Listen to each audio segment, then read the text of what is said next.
Hi, Mitchell here with Running Coalescence. This is my channel where I cover a subject and I quickly give my opinion on it. And I have 29 years of running, and I'm not a coach, doctor, or anything like that. So this is just off of experience, where I give tips and tricks. Today's video, about 2 or 3 weeks ago, I was talking to someone about the importance of rest and recovery. And I actually looked at my calendar and I realized it was 23 days since I have taken a day off of running. And I usually go between two different styles, so I do one thing every other day and I do something else every other day. And it's interesting how when you find yourself as a teacher or a counselor, that they usually say the worst people to get advice from is from yourself usually, and how counselors don't take their own advice, how doctors don't take their own advice, and it's like, well, here's a case where I need to take my own advice. And so pretty much, like I said, 23 days without a day off. Now, there are a few things about rest and recovery that people really don't consider or they kind of overlook. First, we're just going to cover sleeping in general. So, we all know that we should be getting 8 hours of sleep or so. I'm not going to go beyond that. And one thing that happens a lot when you are sleeping is extra blood sugars that you may have or fat in your bloodstream usually gets converted into fat while we are sleeping. So it kind of gets pictured like it's in short-term storage and then it gets put into long-term storage. Okay? But this usually happens when we're sleeping. So this is usually why we wake up and sometimes we're craving stuff. Well, almost always we're craving something. But you're coming out of a fast. You're breaking a fast. Break fast. And so when we are asleep, this is when we do a huge chunk of our muscle, ligament and tendon, and bone repair, organ repair throughout our whole body. So there's two ways that I kind of look at sleeping. A lot of people usually try to wake up to an alarm clock. And I understand we have school, we have jobs, we have things like that where we are just busy. So we have to go, a lot of us go, oh, it's 10 o'clock, okay, I have to get up at 6. And we're like almost cutting it right at 8 hours. Or maybe we're going a little bit early. Maybe we're going 9 to 6. And then we're giving ourselves a gap to fall asleep. But one thing that I've noticed is people usually that wake up to an alarm clock, and this is only my amateur experience seeing this, they usually need to have, they're usually more tired, they're usually more groggy, they usually need more coffee. But then people that go to bed even earlier than that, like they'll go to bed at 8 and then try to wake up at 6, but then they try to wake up even before their alarm clock goes off, type of a situation. I've usually seen them as less groggy, less tired. Well, when you're asleep, your body's trying to do this repair work. Some days you need to do more repair work than others. Some days you're studying more stuff, so then your brain needs to have more of it than others. And but this isn't always 8 hours every single day. What I've noticed is if I don't wake on to an alarm clock, some days I only need 5-6 hours of sleep, and then other days I just worked out like crazy. I may need 9 or 10, but it's not always 8 hours, 8 hours, 8 hours. And then once I catch up on sleep, that variation happens a lot more naturally. But I can usually kind of predict of how hard was my day, well, how much sleep am I probably going to need, and it's kind of like an internal monologue that you have with yourself. But when people are constantly waking up to an alarm clock, they just constantly seem more groggy. I would go even as far as it doesn't seem like their body is fully like finished repairing either.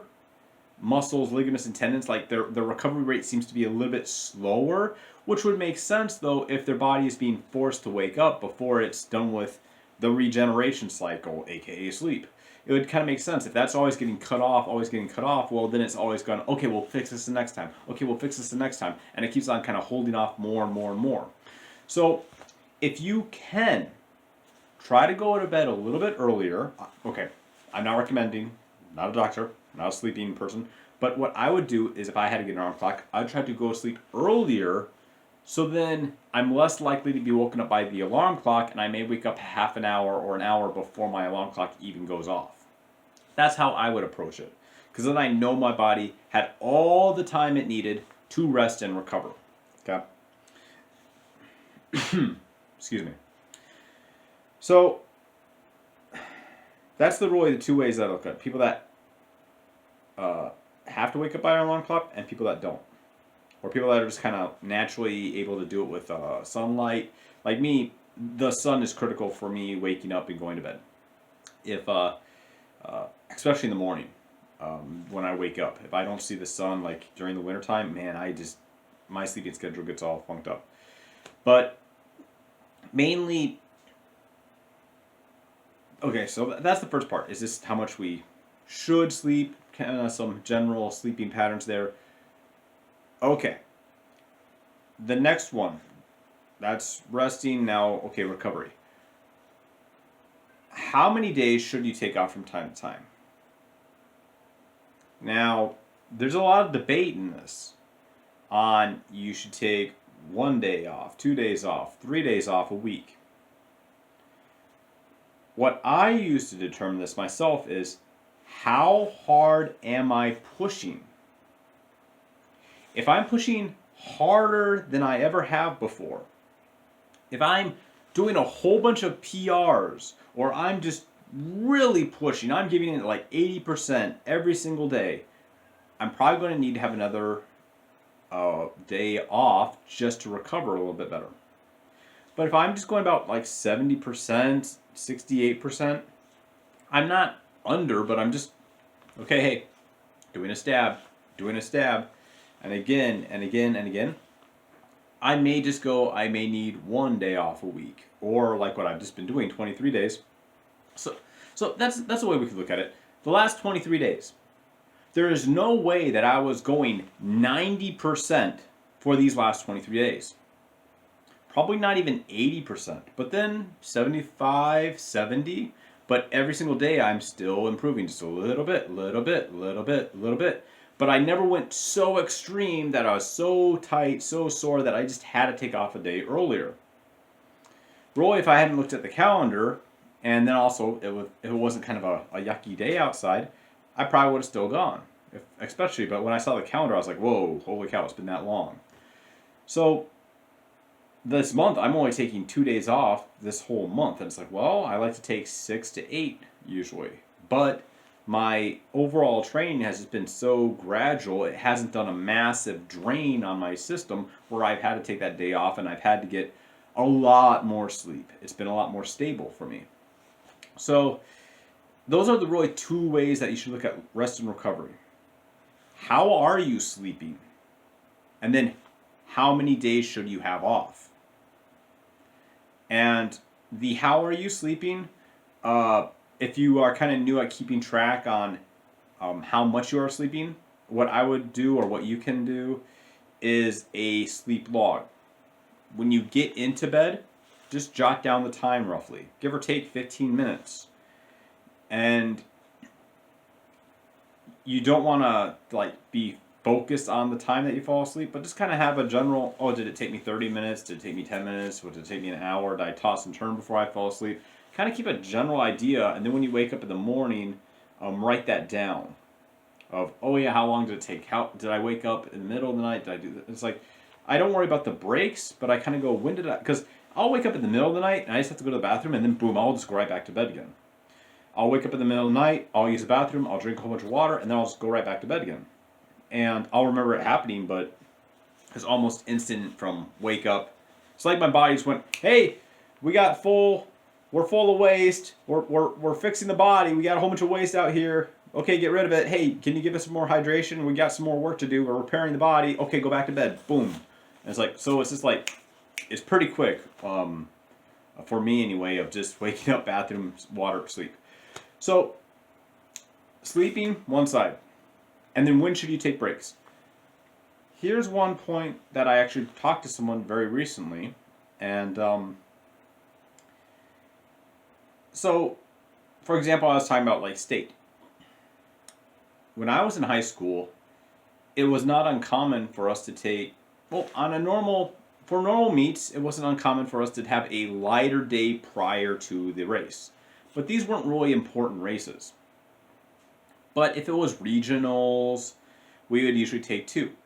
Then occasionally, when it was state or the last meet of the year, we may even go up to 3 light days.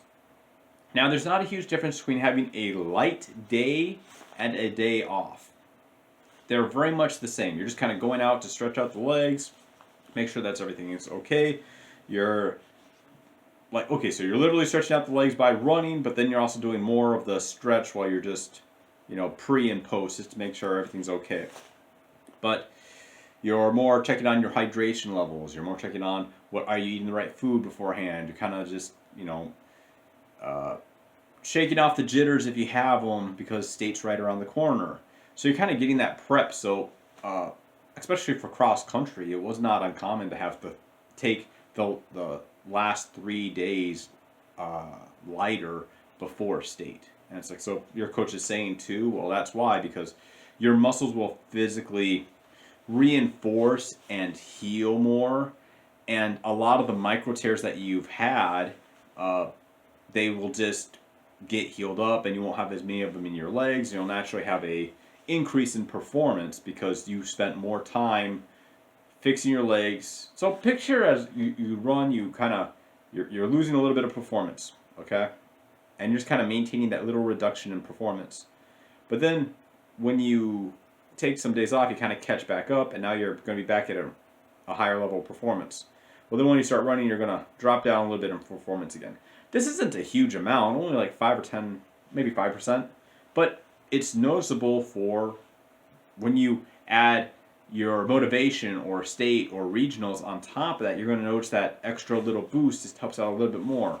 But it's just, you're not tearing up your legs so much, you're giving them more time to kind of get together, and there's a mind-muscle connection and all that other stuff. But mainly I just wanted to cover these two subjects of rest and recovery. And sorry if I kind of repeated myself, but again, when you're in bed, how much you're sleeping, how you're sleeping, and then on days off, how hard are you pushing?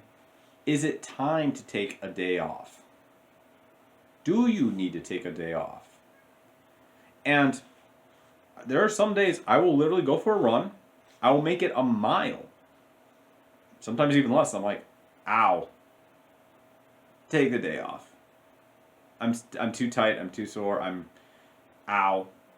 Yeah, and then I'll walk home. It's like, well, sometimes I'll make it a few blocks. I've done that. Heck, I haven't even made it off my block. I've just made it down and around a little bit, and I'm just like, nope. Not today. It's a beautiful day, but no, I need a day off. I'm done. Listen to your body. Your body will kind of have a better way to tell you than any watch or technology will. So start keeping that in mind and seeing what your inner monologue of what your body tells you is going on, and that's what I would really recommend there. So hopefully this is helpful, and if you like my channel, my topics, feel free to subscribe, like, comment, ask for video reviews. I'll cover some subjects there. And you guys have a great day.